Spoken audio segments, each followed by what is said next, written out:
Anda kembali bersama kami pemirsa. Pemerintah menyatakan akan menggunakan vaksin merah putih atau menargetkan mendapat izin penggunaan pada awal tahun 2022. Dan tentu saja sebelumnya akan dilakukan uji klinis. Ini merupakan vaksin buatan Indonesia. Lalu sejauh mana perkembangan vaksin merah putih ini, kita akan membahas selengkapnya dalam dialog Nusantara Siang.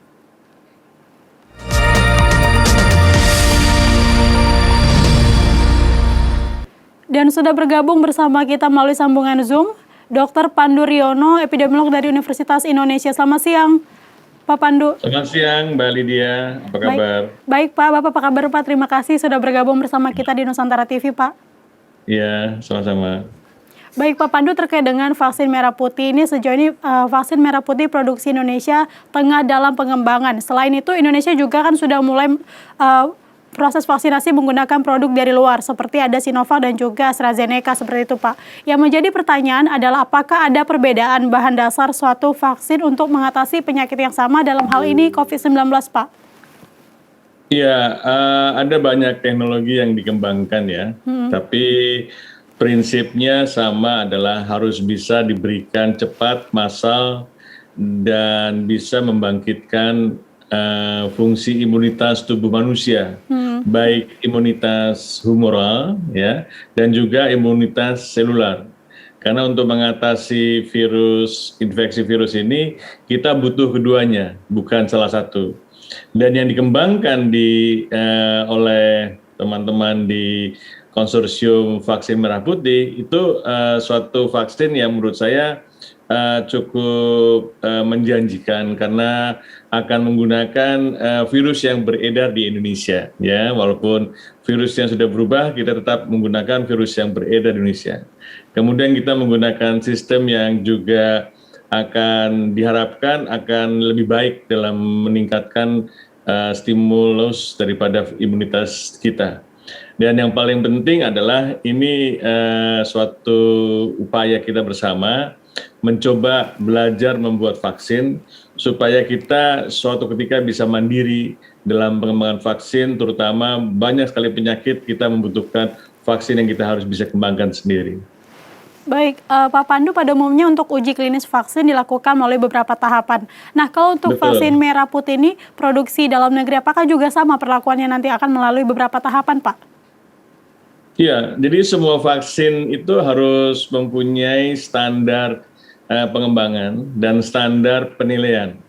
Pengembangannya sekarang kan sedang dibuat seednya atau bibitnya. Nanti bibitnya yang diharapkan selesai bulan-bulan ini itu adalah kemudian akan dikirim ke Bio Farma.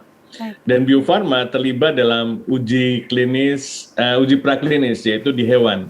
Nanti kalau sudah uji klinis di hewan menunjukkan hasil yang baik, ya kan, kemudian baru uji klinis fase 1.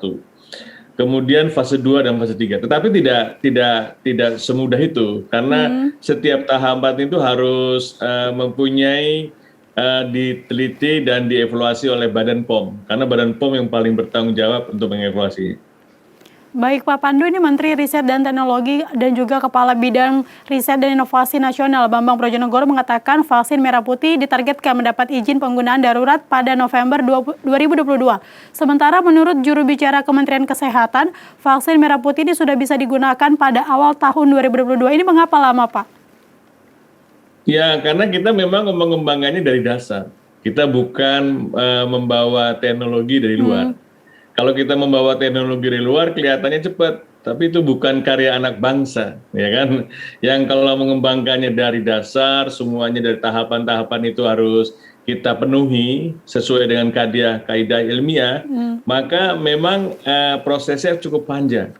Ya, karena kita juga memulainya terlambat. Kalau negara-negara lain tuh memulainya sejak awal tahun lalu, sedangkan kita kan baru memulainya pada pertengahan tahun lalu. Ini menurut saya cukup relevan lah, bahwa kita tidak terlalu terlambat, tetapi memang lebih telat dibandingkan vaksin-vaksin yang sudah mulai lebih dulu. Oke, tadi dikatakan bahwa ditargetkan akan sudah mulai tersedia ataupun juga mendapatkan izin penggunaan dari BP pada tahun 2022. Apakah ini memungkinkan, Pak? Kalau menurut Bapak sendiri bagaimana? Ya, harapannya sih sama ya. harapannya kan optimis, bisa memungkinkan atau bisa mundur sedikit. Karena setiap tahapan itu kan kita belum tentu dari fase 1 bisa lolos ke fase 2. Dari fase 2 lolos ke fase 3. Jadi itu sebenarnya setiap pengembangan vaksin itu mengerucut. Semua dunia itu mengerucut. Dari pengembangan awal, praklinis, kemudian lolos makin sedikit yang masuk fase uji klinis 1, kemudian banyak yang uji klinis 1 juga berguguran, tidak bisa masuk uji klinis kedua, dan seterusnya. Mudah-mudahan kalau semua proses itu bisa kita lewati dengan baik, ya target tersebut tidak terlalu jauh kita bisa capai. Baik, Pak Pandu, ini masyarakat Indonesia di berbagai umur rentan terhadap infeksi COVID-19. Sementara masih banyak masyarakat Indonesia di bawah usia 18 tahun belum disuntik vaksin COVID-19. Apakah kedepannya nanti untuk vaksin merah putih ini bisa digunakan untuk mereka yang usianya di bawah 18 tahun, Pak? Iya, seharusnya bisa. Jadi kalau kita nanti uji klinisnya juga pada kelompok anak, itu akan yakin bahwa memang bermanfaat pada kelompok anak. Karena selama ini uji klinisnya pada orang dewasa, pada umur 18 tahun ke atas, termasuk lansia. Jadi dari hasil penelitian uji klinis fase 3, kita hanya bisa mendapatkan bukti nyata di kelompok dewasa.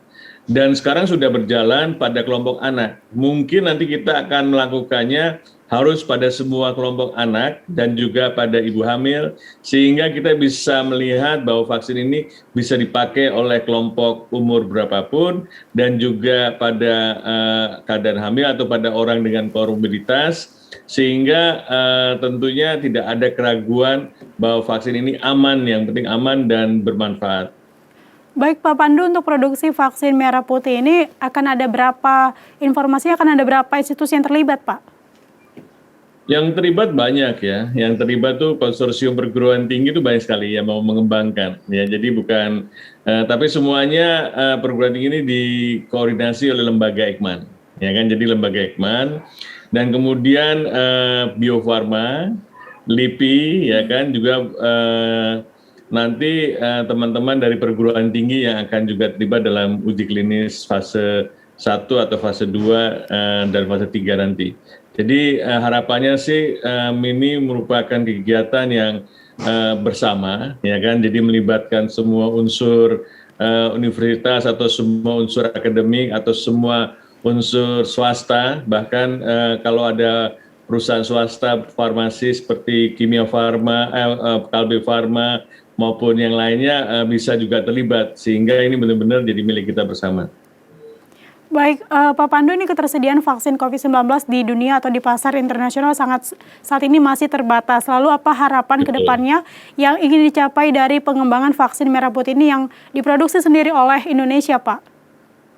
Ya, jadi kebanyakan kan masalah copyright ya, seperti vaksin Moderna gitu kan, dia merasa milik copyright sehingga tidak bisa didelegasikan atau dibuat oleh pabrik-pabrik vaksin yang sudah banyak di dunia gitu kan, dan ini menyangkut keuntungan finansial. Dan sekarang di Amerika saja sudah ada upaya advokasi supaya paten yang dimiliki oleh perusahaan Moderna itu diambil alih oleh pemerintah, karena sebenarnya riset pengembangannya ada dana publik yang kita pakai. Nah, keuntungan daripada vaksin merah putih adalah menggunakan dana publik, artinya dibiayai oleh pemerintah. Artinya ini adalah milik bangsa Indonesia. Selama jadi milik Indonesia, maka ini adalah milik kita bersama, tidak perlu memikirkan keuntungan finansial kalau dipakai untuk kepentingan dalam negeri. Nah, nanti kalau kita ingin menjual ke negara lain, baru kita bisa memikirkan berapa keuntungan yang kita bisa peroleh dari penjualan tersebut. Baik, Pak Pandu, keunggulan lain dari vaksin merah putih ini apa, Pak? Apakah vaksin merah putih ini juga nanti bisa digunakan untuk penyakit lain selain COVID-19 atau bagaimana, Pak? Ya, ini kan khusus untuk vaksin COVID-19 ya. Jadi tapi pengalaman pengembangan teknologi dan keterampilan ini mahal harganya. Bahwa kita bisa mengembangkan dari dari awal sekali sehingga kita bisa nanti membuat vaksin-vaksin untuk penyakit yang banyak beredar di Indonesia dengan pengetahuan dan keterampilan yang kita dapat ketika kita mengembangkan vaksin COVID-19. Ini sekolah yang luar biasa dan tidak mungkin kita bisa lakukan atau kita ulangi, dan karena dalam masa pandemi sehingga kita semua bekerja sama untuk belajar dan mengembangkan vaksin secara bersama-sama. Baik, Pak Pandu, kita berharap vaksin merah putih ini dapat mengungguli vaksin yang ada seperti AstraZeneca ataupun juga Sinovac. Namun yang tak kalah penting, apa yang kemudian perlu dilakukan oleh pemerintah untuk menyelesaikan pandemi ini, Pak? Namun jangan dijawab dulu, Pak, kita akan break sejenak. Pemirsa, Dialog Nusantara Siang akan kami lanjutkan usai jeda.